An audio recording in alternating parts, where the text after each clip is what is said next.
I'm so excited to be alive with technology today. I kind of almost feel like my grandpa or grandma when I remember them talking about them hearing or seeing the very first horseless carriage. And I've been around long enough that I've seen technology change, which is exciting, but it also has some downsides to it as well. Hi, my name is Dale Meredith, and welcome to Ethical Hacking.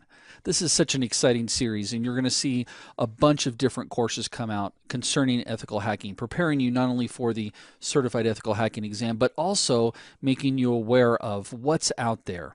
Now, because technology is everywhere and it's growing so rapidly, there is some truth about living in a technology-based world. And understanding those truths actually help you to fight off some of the attacks and cyber issues that may come at you.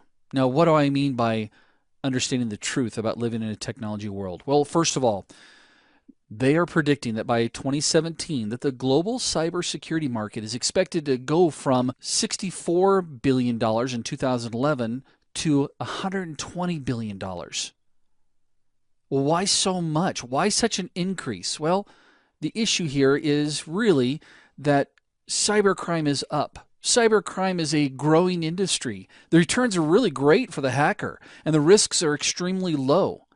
It's estimated that an annual cost globally will be over 375 billion, and that's being very conservative.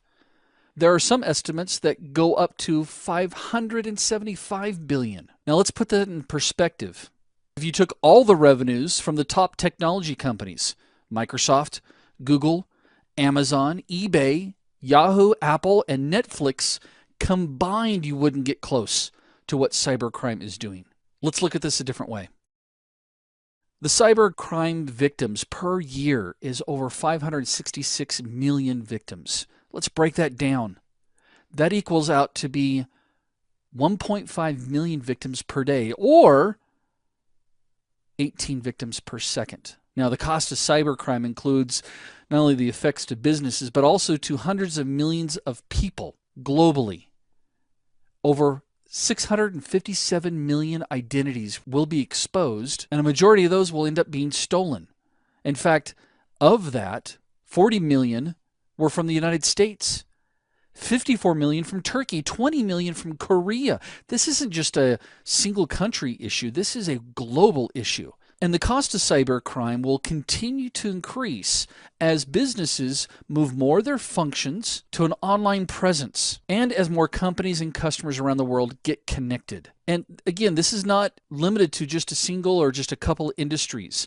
Some of the most heavily hit industries for data breaches, you can see, are healthcare and businesses, well beyond banking and government and education.